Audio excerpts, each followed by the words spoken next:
Clasificación B. Este programa puede contener escenas de violencia, adicciones, sexualidad o lenguaje no apto para audiencias menores de 12 años.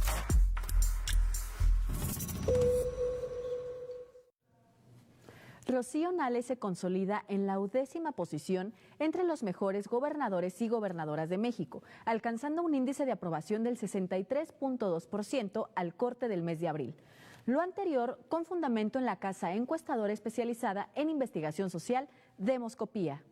La aprobación de la gobernadora Rocío Nale García mantiene una tendencia positiva y en crecimiento, de acuerdo con la más reciente medición de Demoscopia Digital, difundida por La Jornada. El estudio ubica el nivel de respaldo en 63.2%, consolidando un avance sostenido en la percepción ciudadana. Este resultado confirma una evolución favorable si se compara con encuestas previas, donde la aprobación se encontraba en un rango de 58 a 60% a inicios del año, mostrando así un crecimiento progresivo de varios puntos porcentuales. La tendencia a la alza refleja un fortalecimiento en la confianza ciudadana, con un comportamiento estable que ha logrado superar la barrera del 60% y mantenerse en ascenso en los últimos meses. Especialistas atribuyen este incremento a la continuidad de políticas públicas, acciones en infraestructura, así como programas orientados al bienestar social que han tenido impacto directo en la población. Con estos resultados, la administración estatal se posiciona con una evaluación favorable y en consolidación, en un contexto donde los niveles de aprobación suelen fluctuar.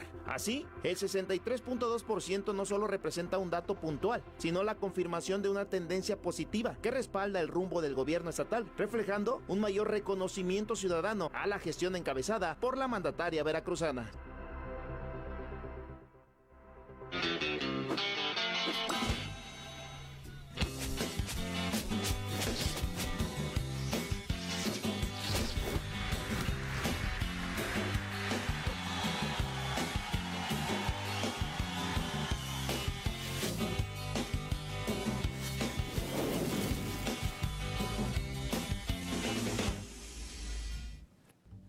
A pesar de que ciertos sectores de la prensa y grupos de oposición han intentado posicionar narrativas negativas, ¿cómo se explica que el respaldo popular hacia la gobernadora siga creciendo de manera sostenida? Javier, qué gusto estar aquí contigo esta noche. Nazaret, muy buenas noches. Es un gusto estar con la gente de Veracruz que nos sigue a través de la señal de Radio Televisión de Veracruz. La gobernadora ha podido contrarrestar esta campaña negativa que tiene por parte de la gran mayoría de los medios de comunicación corporativos a través de una fórmula muy sencilla, el trabajo de tierra. Y eso que territorialmente Veracruz no es una zona muy fácil para poder hacer este trabajo. Generalmente la clase mexicana política ha acostumbrado a la sociedad, tanto en Veracruz como a nivel nacional, de que los gobernantes nunca salen de la oficina, que nunca se paran del escritorio. Una característica que tiene Rocío Nale es que le gusta hacer el trabajo de supervisión. Si hay obras públicas, por ejemplo, que inauguró 10 carreteras tan solo en abril, le gusta ir a ver la supervisión de cómo es el avance y después la conclusión de qué es lo que va a recibir la ciudadanía. Esta parte creo que la nota la población cuando ven a la gobernante que acude a la supervisión y después evidentemente a la parte de la inauguración. ¿Por qué si tenemos una gobernadora cercana a la gente que trabaja en el territorio y no en el escritorio, existe cierta saña por parte de los medios de comunicación para atacarla no solo a ella, sino también al estado de Veracruz? Por lo que representa como figura nacional Rocío Nale. Rocío Nale pertenece a un proyecto político del que tiene muchas banderas que no le gustan a los medios corporativos porque son un negocio. El proyecto político de Rocío Nale parte del hecho de defender lo que es un estado de bienestar, un modelo político nacional que implementa la lógica de que deben de existir programas sociales en beneficio de la población, que debe de existir una gran cantidad de inversión pública para la generación de empleos y que el Estado no debe de estar fuera de lo que son las negociaciones entre el sector productivo, el sector económico y la clase trabajadora. El Estado benefactor tiene como característica de que influye para que se respeten las condiciones de los trabajadores y se regulen los abusos que pueden tener el sector de la iniciativa privada. Otra bandera que tiene Rocío Nale y que la pone como referente a nivel nacional es el respeto a la soberanía. Muchos de estos medios de comunicación tienen capital extranjero que evidentemente responde a intereses extranjeros transnacionales. Entonces, cuando ella tiene una posición muy clara, por ejemplo, de defensa de soberanía energética, como el caso de la CFE o de Pemex, pues va en contra de lo que ha sido la narrativa de los medios de comunicación. Y creo que un tercer punto es la democracia participativa que se promueve. dentro del proyecto político que también tiene Rocío Nale junto a Claudia Sheinbaum y López Obrador, es que la sociedad mexicana sea más partícipe en las acciones que debe tomar tanto la sociedad, el Estado y la iniciativa privada, y no nada más sea una participación el día de elecciones. Esta clave es muy importante para entenderla porque los medios de comunicación corporativos estuvieron acostumbrados por décadas a tener un modelo de comunicación de ganancia. ¿Qué es lo que pasaba? Que los anteriores gobiernos eran lejanos a la gente, no invertían en programas sociales, en obra pública, por ende no había empleos. ¿Y cuál era la lógica fácil de ellos? Pues canalizar millones de pesos cada sexenio para gastos de publicidad gubernamental, tanto a nivel federal y evidentemente a nivel estatal. ¿Qué fórmula empleó la gobernadora Rocío Nale? La reducción del presupuesto para los medios de comunicación tradicionales, ya sea electrónicos o impresos, y que mejor ese dinero se canalice en obra pública, programas sociales y generar las condiciones estructurales para la generación de empleo en beneficio de los veracruzanos. Y a pesar que los medios digan todo lo contrario, pues la gente percibe en la calle que la gobernadora está trabajando. Y que parte de esa reestructura en materia financiera ha facilitado o aportado para que los trabajadores, trabajadoras del servicio público puedan tener un aumento salarial. En hombres y mujeres parejo del 7.5%, pero específicamente en el caso de las mujeres que ganan menos de 2 salarios mínimos es un aumento del 9.5%. Esto con la finalidad pues de equiparar los sueldos y no tener una brecha salarial, que esta se conoce que por el mismo puesto o la carga de trabajo recibía el hombre una mayor cantidad de dinero que la mujer. ¿Esto qué impacto trae a la vida pública y social de Veracruz? Pues la gente se da cuenta que tienen una gobernadora sensible que entiende de que este ajuste que se hace en aumento a los salarios precisamente está diseñado para que el costo de la vida se compense respecto a lo que uno ingresa y lo que uno gasta para la adquisición de los gastos básicos, por ejemplo, la canasta básica alimentaria. Estamos conscientes que tenemos una coyuntura internacional difícil por la cuestión de la guerra en Medio Oriente. Eso ha generado que aumente el costo de la vida para la población. Cuando la gobernadora hace este tipo de anuncios, pues evidentemente la clase trabajadora que está al servicio del gobierno del Estado, pues ve una gobernadora cercana a ellos. El aumento que acaba de anunciar respecto a que los maestros estatales van a tener lo equivalente a lo que se anuncia para los maestros federales, pues es una muestra que existe esa sincronía de entender las necesidades. El aumento del 15% a los policías también es una parte importante. La gobernadora ha tenido una serie de anuncios en el mes de abril que pueden también responder el aumento que ha tenido en la aprobación por parte de lo que son los ciudadanos veracruzanos y veracruzanas. Por ejemplo, la gobernadora generó las condiciones de confianza para que el sector turístico eligiera Veracruz en Semana Santa y se generara una derrama económica de casi 1.500 millones de pesos, beneficiando a diferentes sectores de todo el estado. Otra parte que también la gobernadora ha hecho hincapié es en lo que son los programas para los sectores que históricamente habían sido olvidados en Veracruz. Por ejemplo, el programa de donde a nivel territorio se distribuye sistemáticamente el apoyo con tractores para que se aumente la producción al sector agrícola, se le da apoyo también con semillas. Otra parte creo que también debemos de destacar es la inauguración tan solo en ese mes de 10 carreteras, la rehabilitación de escuelas, la entrega de mobiliaria y la parte de generar las condiciones económicas para que Veracruz se active económicamente. Para la activación económica del Estado estamos súper conscientes y tenemos claro que debe de ser una política tras muchas materias para así poder tener una congruencia y un crecimiento, desarrollo sostenido. Lo acabas de mencionar en infraestructura, carreteras, también en la rehabilitación está el World Trade Center que se proyecta también la carretera de Veracruz, Boca del Río, Alvarado. Con un puente. Con un puente. ¿Cómo todas estas estrategias favorecen también una estrategia que ha impulsado la gobernadora Rocío Nale, que favoreció para que en Semana Santa hubo una derrama económica de más de casi 1.500 millones de pesos? Con la estrategia de Veracruz está de moda. Sí, y también la remodelación del centro histórico de Veracruz. El Estado debe tener un papel importante para generar las condiciones económicas para que los diferentes sectores de la producción tengan la oportunidad de generar empleos y de aumentar sus ganancias y por ende que todos los veracruzanos se vean beneficiados en términos económicos. Creo que lo que ha hecho la gobernadora Rocío Nale es entender que se deben de generar las condiciones estructurales para que la iniciativa privada tenga la oportunidad de invertir en el Estado.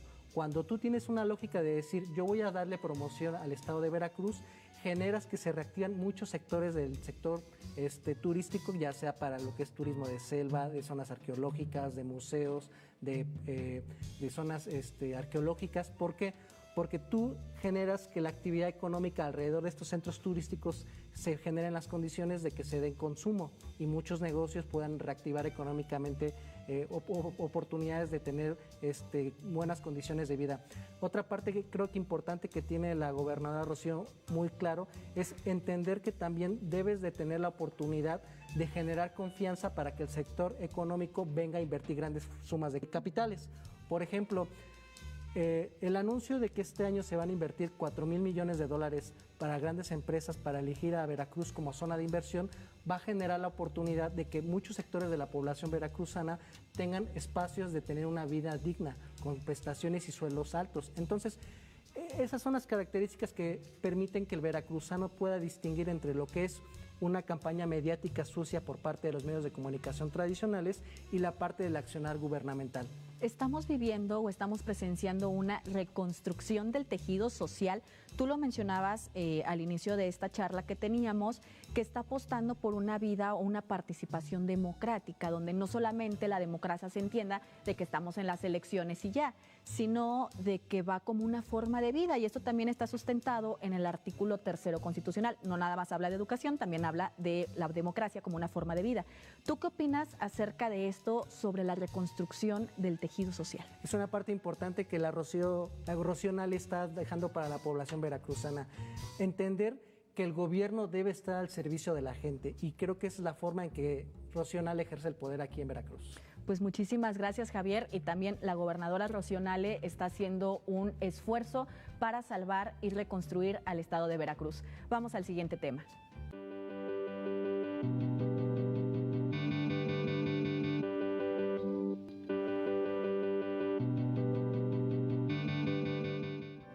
El Sindicato Nacional Minero Napoleón Gómez Urrutia señaló que empresas canadienses hacen uso del crimen organizado para interferir en la vida sindical. Enfatizó que la gravedad del fenómeno radica en que Canadá concentra cerca del 70% de la inversión extranjera en la minería mexicana. El líder minero sostiene que las autoridades laborales deben responder con la cancelación de concesiones y la expulsión de sindicatos patronales como única forma de garantizar la integridad y derechos del personal minero en el país. El Sindicato Nacional Minero alertó sobre la filtración del crimen organizado en operaciones mineras en Zacatecas, donde grupos delictivos han intervenido mediante la extorsión, violencia e incluso el control de actividades laborales. El señalamiento surge tras el caso de la mina Camino Rojo, pero advierten que no es un hecho aislado. De acuerdo con la organización, estas prácticas afectan directamente la producción, la seguridad de los trabajadores y la estabilidad del sector, al generar condiciones de riesgo e incertidumbre en una de las industrias clave para la economía regional. El sindicato hizo un llamado a las autoridades federales y estatales, pues reconoció que en anteriores situaciones han contado con el apoyo del gobierno federal. La pérdida de la soberanía minera comenzó con la Ley Minera de 1992, aprobada durante el sexenio de Carlos Salinas de Gortari. Esta ley clasificó a la minería como una actividad de utilidad pública y preferente sobre cualquier otro uso de suelo, incluso sobre la agricultura o la vivienda. Además, permitió concesiones con una duración de hasta 50 años, prorrogables por otros 50 más. ¿Cuáles son las consecuencias de la pérdida de la soberanía territorial con las concesiones que se entregaron a las empresas mineras? Nazaret, para que dimensionamos cómo se perdió control territorial de México, aproximadamente tenemos 2 millones de hectáreas 200 millones de hectáreas correspondientes al territorio mexicano. El expresidente López Obrador hacía el anuncio que prácticamente entre 40 a 50 millones de hectáreas ya habían sido concesionadas, en su gran mayoría a empresas mineras canadienses, cercanos o arriba del 70%. Esta parte nos da una explicación de cómo se ha perdido la oportunidad de que las empresas mexicanas, ya sea públicas o privadas, tengan la capacidad de tener control territorial. Y cuando estamos conscientes que la gran mayoría de las empresas mineras han sido señaladas por no tener las condiciones óptimas de trato hacia los trabajadores, que han tenido una lógica contaminante para lo que son las zonas aledañas a lo que es la zona minera, la contaminación de los mantos acuíferos y sobre todo las condiciones de inseguridad que hay a su alrededor, nos ha dado cuenta de cómo se ha abandonado una parte muy importante para entender el crecimiento económico de este país. Históricamente México ha sido una nación minera. Hay que recordar que en lo que fue el siglo XVI y XVII, prácticamente la producción minera, en especial la plata, representó una fuente de ingresos muy importante para la Nueva España, lo que después se convertiría en México. Y para que nos demos una importancia de lo que era el sector minero en esa época, prácticamente la moneda de plata que se sacaba de las minas de Zacatecas o de Guanajuato o de Guerrero representaba una moneda de cambio aceptable por todo el mundo. Podríamos decir que para el siglo correspondiente ya al 17, esa moneda era aceptada en China, en todo lo que era la zona comercial de Europa, en lo que eran las primeras colonias estadounidenses en Estados Unidos. Era una moneda de uso común, lo equivalente al dólar. Y que esa moneda ya se volvió por parte de los coleccionistas un tesoro, porque pues precisamente su valor tanto histórico como el propio de la plata. Sin embargo, hay un tema escabroso por ahí del líder. El líder sindical menciona que todo este acontecimiento deviene del caso de Camino Rojo. ¿Cuál es ese caso? ¿En qué afectó o qué fue lo que pasó para que se anunciara esta vinculación con la mafia?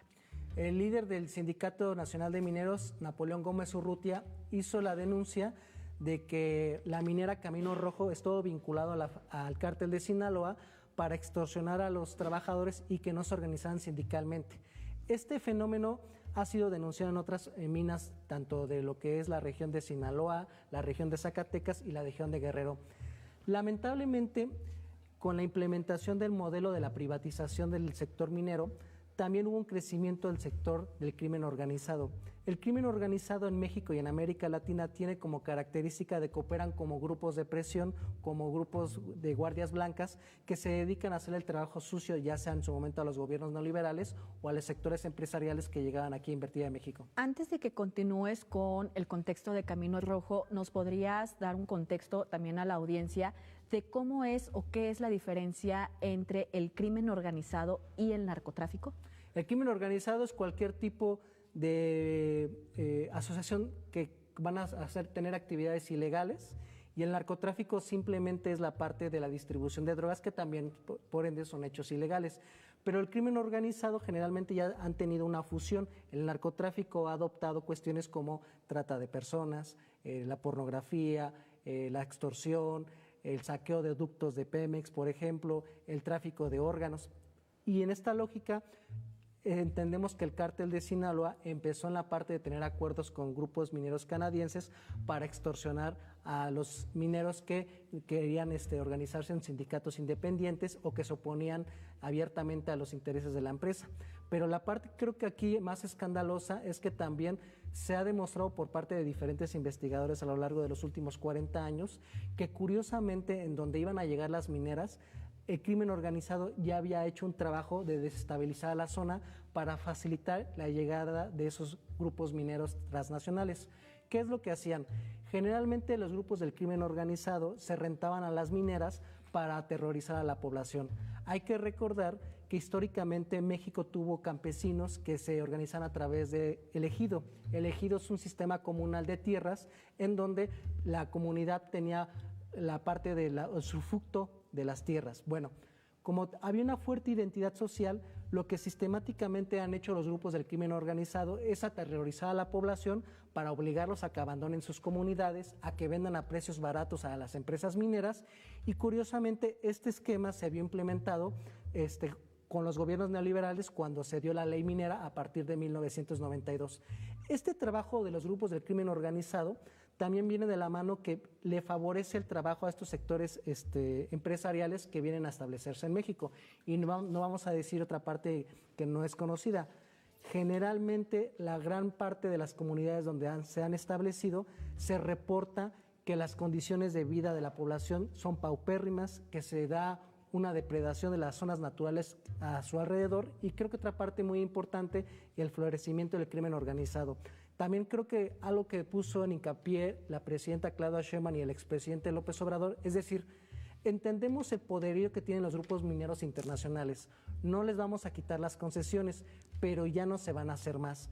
Si ya tienen el 40 al 50% del territorio nacional correspondiente a concesiones, López Obrador había hecho mención que muchas de estas eran con fines de especulación, que ni siquiera se tiene la parte de explotación, y hablamos de que tenemos pocas condiciones de tierra cultivable para que pueda darse la producción. En México solamente el 23% del territorio nacional es zona cultivable. Ahora imaginemos que si tenemos entre 40 a 50 millones de hectáreas para los mineros, ¿cuánta de esa tierra podría ser mejor cultivada para generar las condiciones de que la población pueda tener cultivos y se pueda asegurar tener una soberanía alimentaria? Y que no existe al menos una congruencia visual de uno ir a los territorios en donde está la gran abundancia en la minería, sea oro, plata, níquel, litio, dependiendo de la zona geográfica que hablemos, y ver condiciones paupérrimas. Lo comentabas que con la administración de Andrés Manuel López Obrador y con Claudia Sheinbaum se puso un alto a esas concesiones, pero pues lamentablemente el derecho no tiene una retroactividad y no puede ser en perjuicio de las demandas o de los contratos que ya se tenían previamente establecidos. ¿Cómo afecta que estas entonces concesiones ya dadas previamente todavía continúen su curso a pesar de que ya se les puso el freno de que no se van a contratar más, pero en el sentido políticamente para el desarrollo de la comunidad de las zonas específicas? Generar las condiciones para que la mayor parte de riqueza que den estas concesiones pueda verse traducido en las comunidades que se tienen alrededor.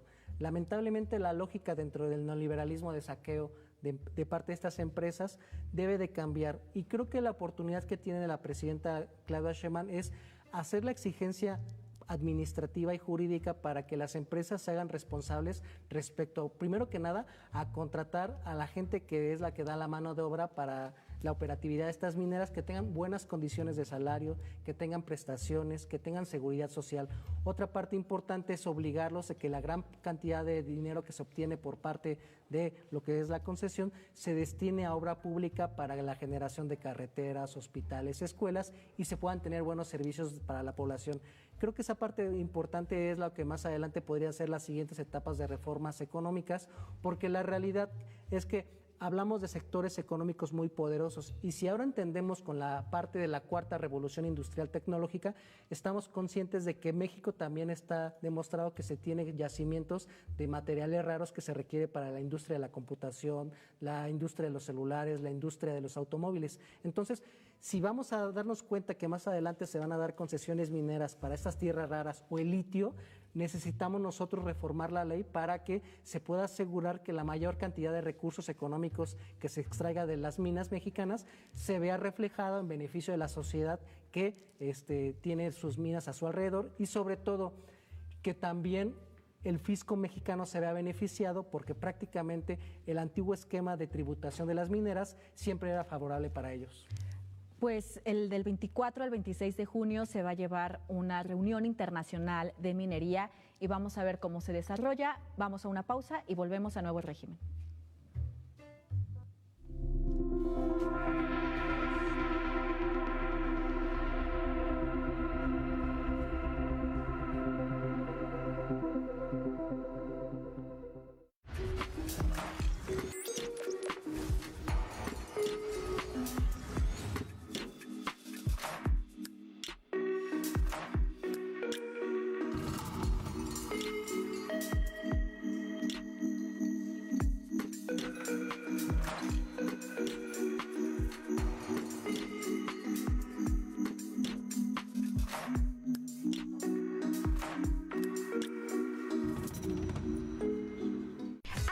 Forma de despertar. Con la mejor información para comenzar tu día. Música que te acompaña cada mañana. Entretenimiento, cultura y grandes historias. Salud, bienestar y cuidado de nuestro entorno. Todo en un solo lugar, para empezar bien el día. Oye, ¿ya pensaste qué le vas a decir a tu mamá este 10 de mayo? Yo sí, le voy a decir gracias. ¿Gracias por qué? Pues por cuidarme, por quererme, por siempre estar conmigo y por nunca rendirse. Entonces yo le diré gracias por tus abrazos, tus consejos y por todo lo que haces por mí. A veces no se necesitan regalos grandes. Con quiero mucho, mamá. Será más que suficiente. ¡Feliz Día de las Madres!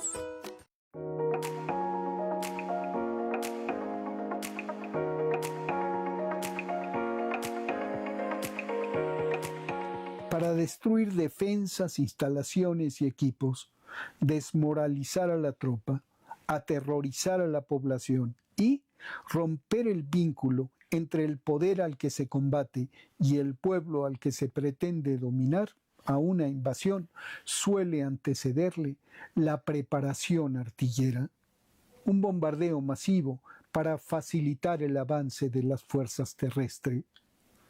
No escucharemos tronar los cañones en México, tampoco pisarán de nuevo tropas extranjeras nuestro suelo.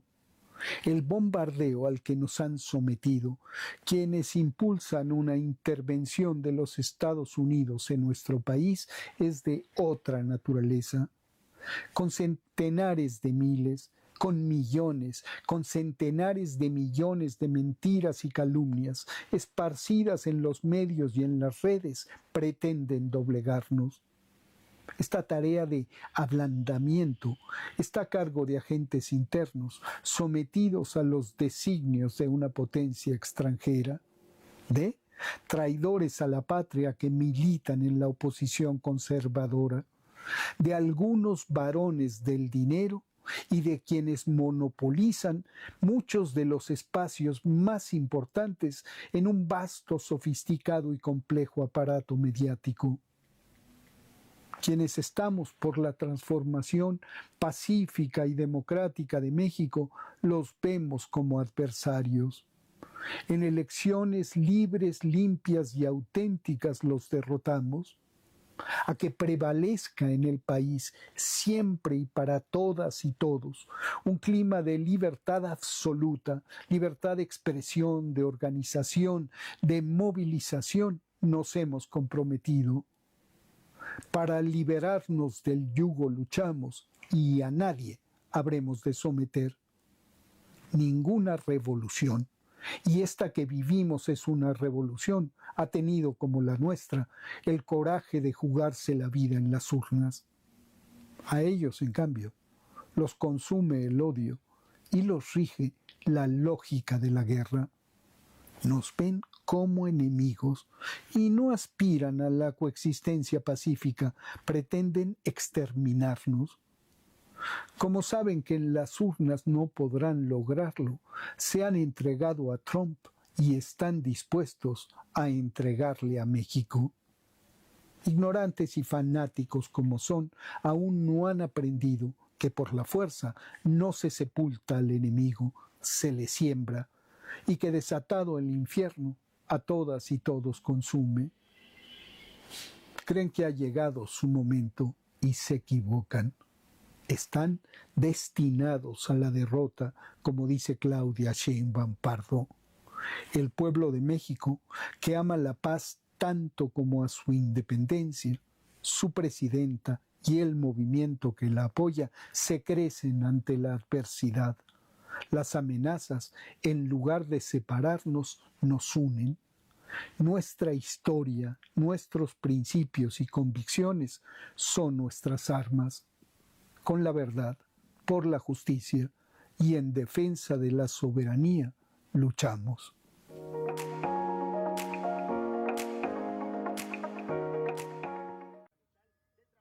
Sistema Informativo RTV Coatzacoalcos cambia el horario.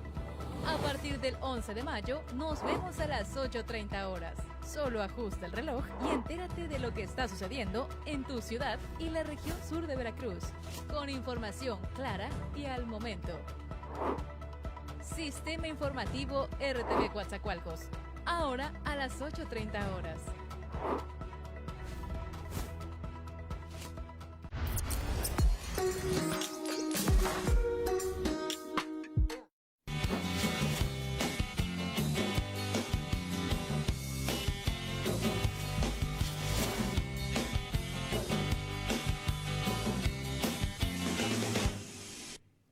La presidenta nacional de Morena, Ariadna Montiel Reyes, recalcó que Maru Campos, gobernadora panista de Chihuahua, debe ser investigada por la violación al artículo 40 constitucional y a la soberanía de México.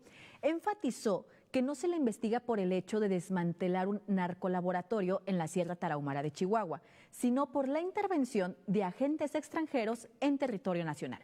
En tanto, ayer, más de 300 personas marcharon en la capital de Chihuahua para exigir que Maru Campos sea destituida por traición a la patria. Jorge Romero, el líder del cártel inmobiliario, hablando de lo terrible que es la situación en el país. Bueno, ¿por qué no empieza a hablar del cártel inmobiliario? La verdad. ¿O por qué no explican qué pasó en Chihuahua?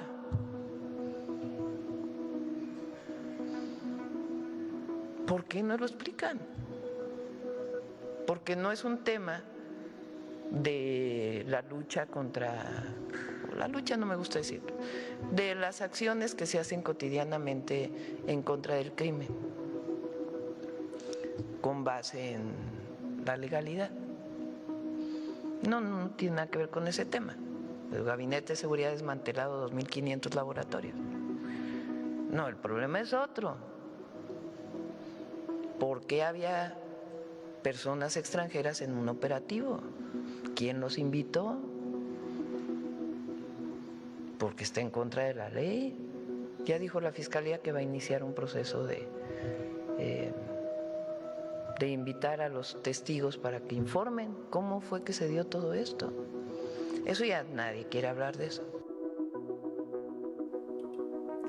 ¿Por qué la presidenta nacional de Morena interviene para solicitar que se le investigue a la gobernadora Maru Campos por el hecho de la intromisión de elementos de la CIA a México? Porque estamos conscientes que para el año 2027 se viene la elección más importante en términos de lo que va a ser la cantidad de puestos que se van a competir. Hay que recordar que se van a cambiar a 17 gobernadores, se va a elegir a toda la Cámara de Diputados y se van a elegir más de 2,000 presidentes municipales, así como 20 congresos estatales. Bueno, uno de esos estados donde va a haber también cambio de gobernador es precisamente Chihuahua. Las encuestas parecen indicar que Maru Campos tiene un nivel muy bajo de aprobación y que Morena podría ganar el estado de Chihuahua.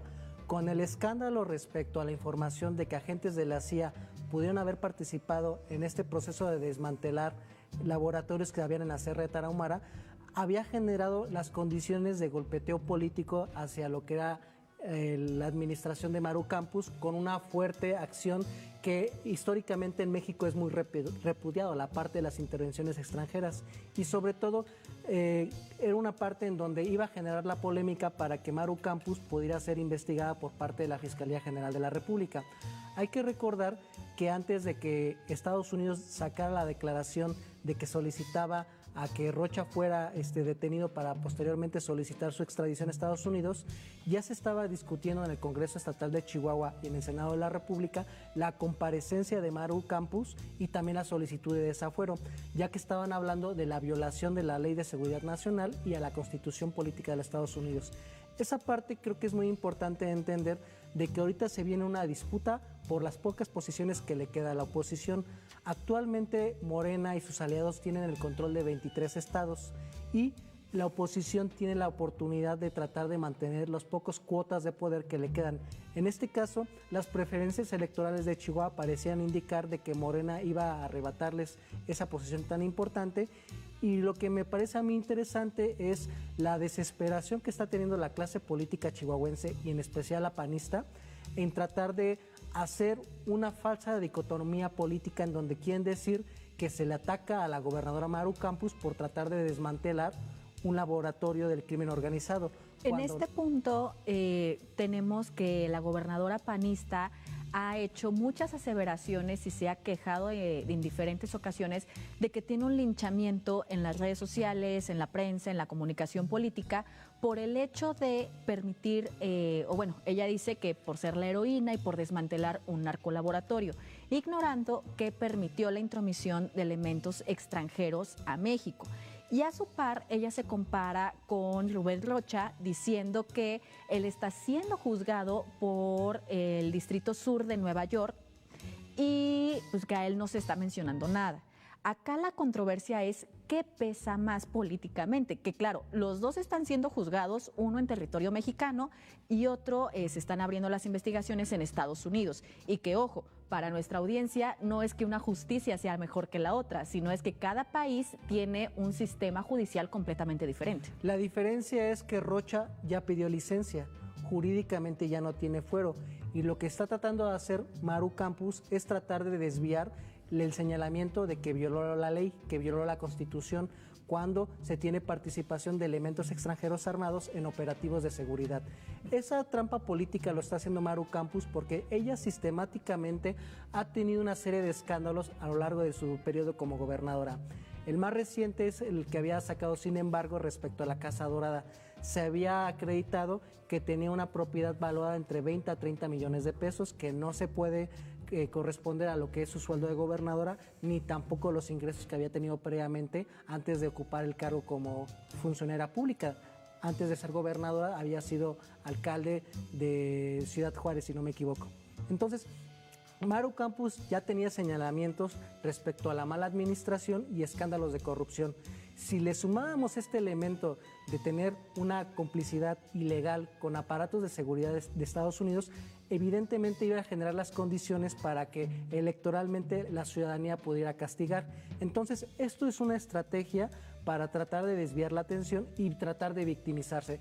Y otra parte, creo que muy importante, que ha hecho mención la presidenta Claudia Sheinbaum, es de que la oposición ha dejado tener la oportunidad de generar las condiciones de crear una alternativa política respecto a lo que es el actual ejercicio del poder político de la 4T, tanto en diferentes gobiernos estatales, en diferentes presidencias municipales y evidentemente en el cargo de la presidencia de la República. ¿Cuál es el mensaje de la presidenta Claudia Sheinbaum sobre el intervencionismo extranjero en México? El mensaje es de que lamentablemente la oposición mexicana, tenemos actores como Alito Moreno que constantemente van a Estados Unidos para hacer denuncias en contra de lo que él llama el narcopolítico Partido Morena, la narcopresidenta. Vemos a la oposición que abiertamente tiene que recurrir a tener colaboración con agencias de seguridad estadounidense para tratar de dar resultados en materia de seguridad. Pero lo que la oposición no entiende es que debe de generar las condiciones de crear una alternativa política como opción para que la gente pueda votar. Debe generar los cuadros políticos que tengan cercanía con la gente. Y estos partidos políticos, en lugar de tener una estrategia de construir liderazgos y tener un proyecto alternativo a lo que se tiene actualmente con la 4T, han apostado de tratar de tener el apoyo extranjero. Y esta parte es muy peligrosa, Nazaret. Hemos visto que Donald Trump ha tenido intervención en América Latina para tratar de influir en los candidatos que son de su agrado. En el caso de Argentina, le dijo a los argentinos que si no votaban por la coalición de diputados dentro de la Asamblea Legislativa Argentina para que apoyaran el proyecto a los proyectos legislativos de Milei, ya no les iba a dar un préstamo de $40,000 millones. También en el caso de Honduras hizo la presión política para que ganara el candidato cercano a Juan Orlando Hernández, para que a cambio de que le dieran el apoyo a este candidato, Estados Unidos no le retiraba negociación de futuros préstamos a esa nación.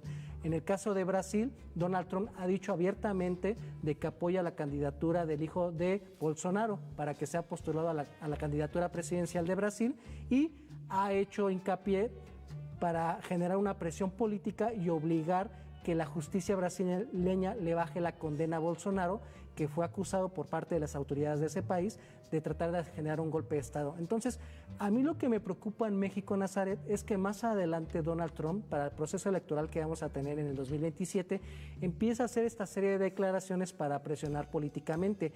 Y el día de hoy, Donald Trump acaba de hacer una declaración que evidentemente va a tratar de explotar el PRI, el PAN y Movimiento Ciudadano, de que si el gobierno mexicano no actúa en contra del crimen organizado, en especial contra el narcotráfico, va a empezar a tomar acciones. Entonces, ese tipo de acciones por parte de la oposición, de tratar de agarrarse del exterior para tratar de tener voluntad política de apoyo por parte de la población, es una bandera peligrosa por parte de lo que es la clase política opositora, y que por ende pone en peligro políticas de soberanía nacional. Aquí no importa qué preferencia electoral tengas, sino lo que importa es que sean las autoridades políticas emanadas por decisiones de los mexicanos.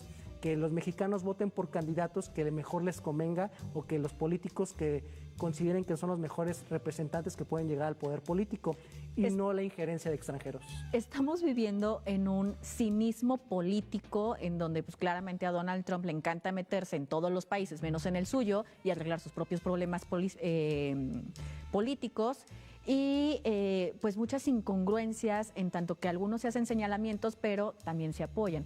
¿Es un cinismo político o simplemente así es la política? Así es la política. O sea, la lógica de Estados Unidos es siempre tratar de meter actores políticos en otros países que sean benévolos con los intereses de las grandes transnacionales y evidentemente se alineen a los intereses de la nación estadounidense.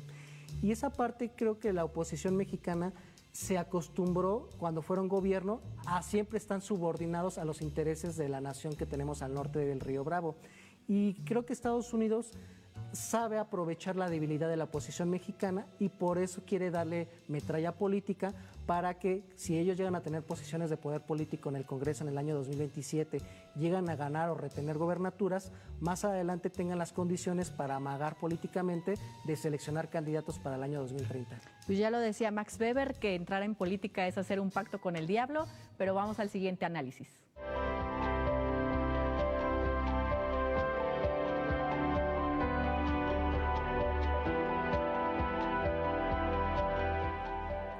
El presidente de Estados Unidos, Donald Trump, firmó una nueva estrategia antiterrorista que, según la Casa Blanca, busca neutralizar las amenazas hemisféricas y paralizar las operaciones de los cárteles. La estrategia contempla reuniones con socios internacionales para intensificar esfuerzos contra amenazas terroristas, especialmente las procedentes de Irán y en el Estrecho de Hormuz.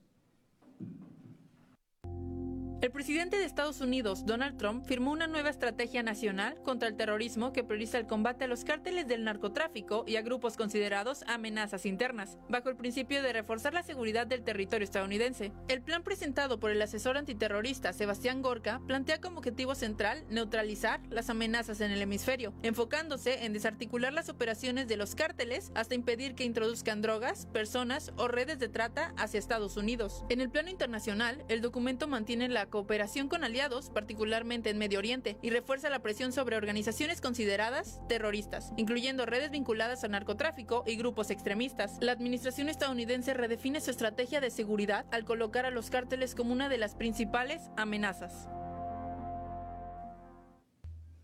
Donald Trump se mete en cada problema y, sin duda alguna, también sus declaraciones suelen ser controversiales. La pregunta aquí es si la lucha contra el narcotráfico de Donald Trump en su discurso es la nueva bandera intervencionista de Estados Unidos contra el mundo. Sí. Cuando se vislumbraba que Estados Unidos se iba a convertir en la primera potencia a principios del siglo XX, empezó a generar una estrategia de siempre buscar enemigos internacionales que les diera el pretexto para poder tener intervención en otras naciones. Al principio la amenaza fueron los alemanes, cuando se da el contexto de lo que era la Primera Guerra Mundial, en 1914.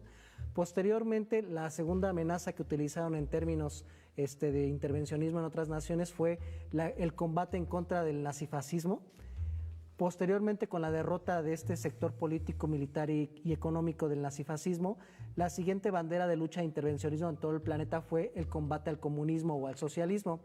Una vez que cayó la Unión Soviética y el bloque socialista en la mitad del planeta, la siguiente bandera de lucha que tuvo el imperialismo estadounidense fue el combate al terrorismo, en donde se ejemplifica con el ataque que tuvieron el 11 de septiembre en Nueva York contra las dos Torres Gemelas, y de ahí se implementó una política de la Ley de Seguridad Nacional que permitía al gobierno de Estados Unidos intervenir a otros países cuando se tenía la sospecha de que estaban implicados con actos o con grupos terroristas.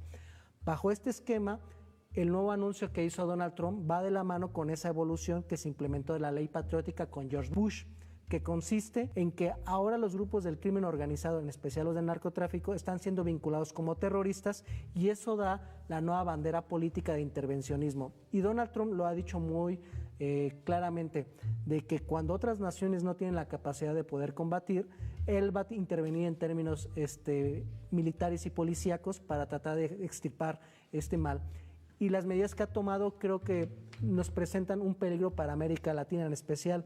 Donald Trump al inicio de su gobierno, hizo la declaratoria de que ahora los grupos del narcotráfico son terroristas. Después hizo la declaración de que el fentanilo era un arma de destrucción masiva.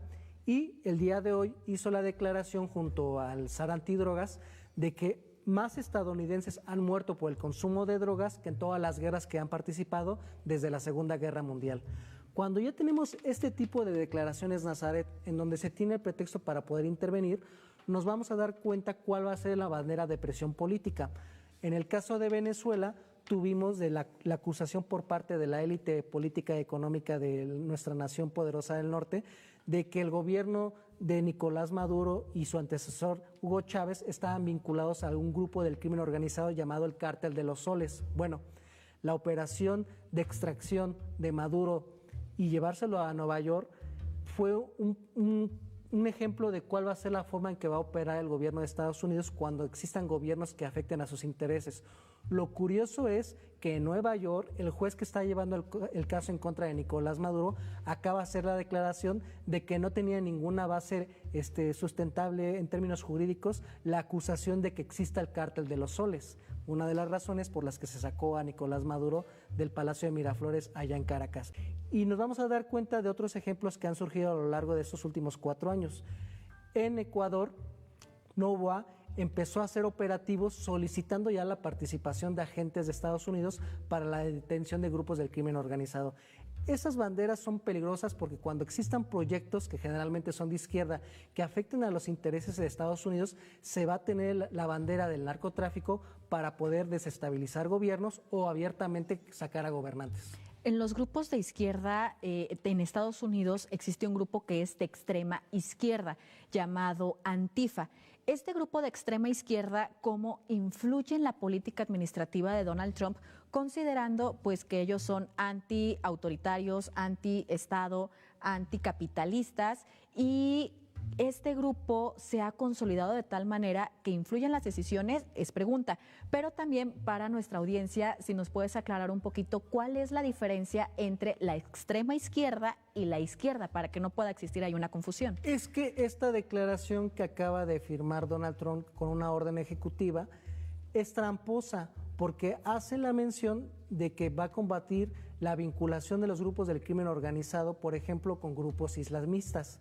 Dentro de todas las variantes que se tiene, aparte de los grupos islamistas, es tratar de señalar que cuando existan proyectos anti-estadounidenses, se van a empezar a hacer las investigaciones para la parte de los grupos del crimen organizado, y es ahí donde ponen a los grupos antifascistas, pone ahí a los grupos progre, wow, los grupos que quieren la apertura hacia ciertos temas que podríamos decir que son de izquierda. Esta lógica de tratar de equiparar al combate del narcoterrorismo con proyectos antiestadounidenses es el pretexto para poder tener la intervención en América Latina.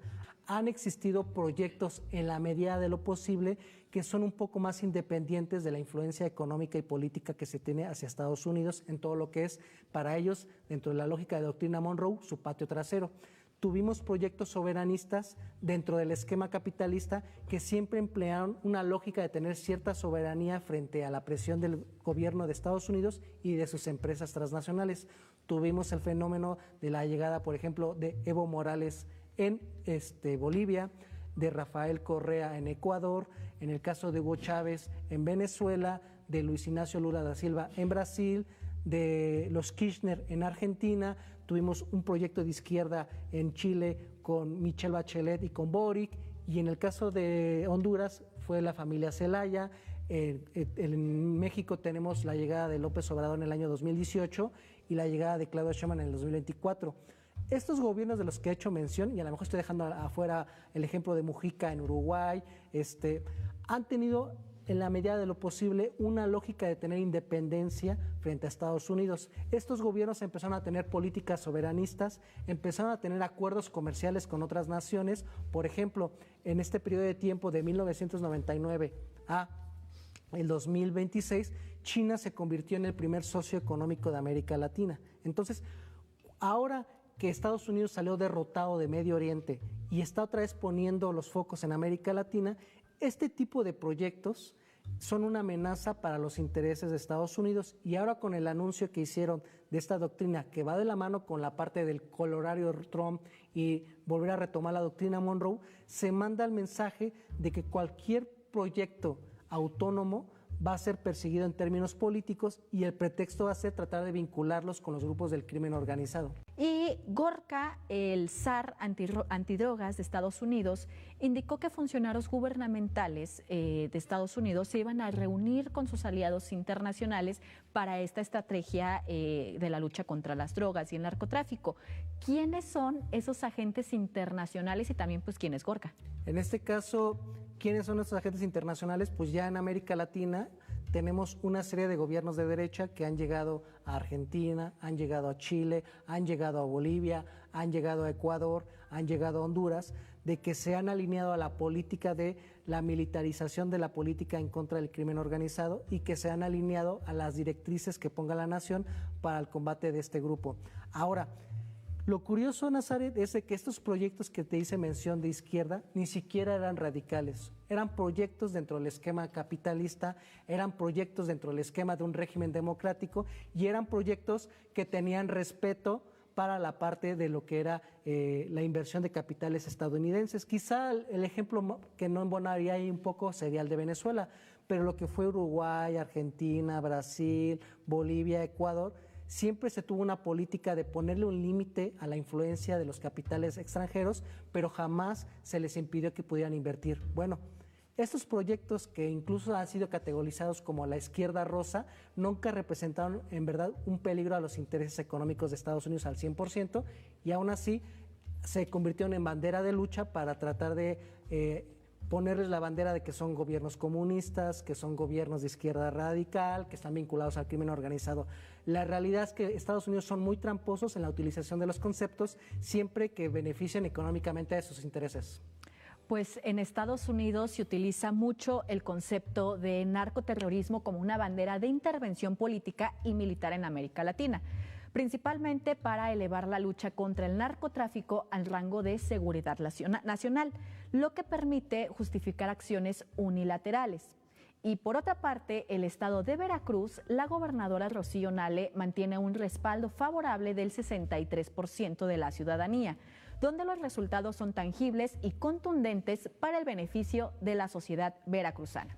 Y por lo que respecta a los señalamientos del Sindicato Nacional Minero que vinculan a empresas canadienses con la delincuencia organizada, ponen en el debate el papel que las mineras usufructúan los recursos naturales del país. Y finalmente, la gobernadora de Chihuahua se encuentra en un dilema discursivo, en el que intenta minimizar las transgresiones constitucionales. Gracias por acompañarnos el día de hoy a Nuevo Régimen. Javier. Nazaret, fue un placer estar contigo en Nuevo Régimen, y nos vemos el próximo viernes. Muchísimas gracias. Esto fue Nuevo Régimen. Nos vemos en la próxima emisión con más información, debate y contexto.